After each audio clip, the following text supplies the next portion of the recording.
যতন করে বাঁধলি মাথা তাও যে বাঁকা সিথা।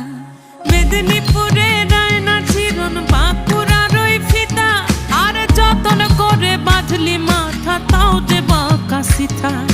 পেছ পাড়িয়া রাজ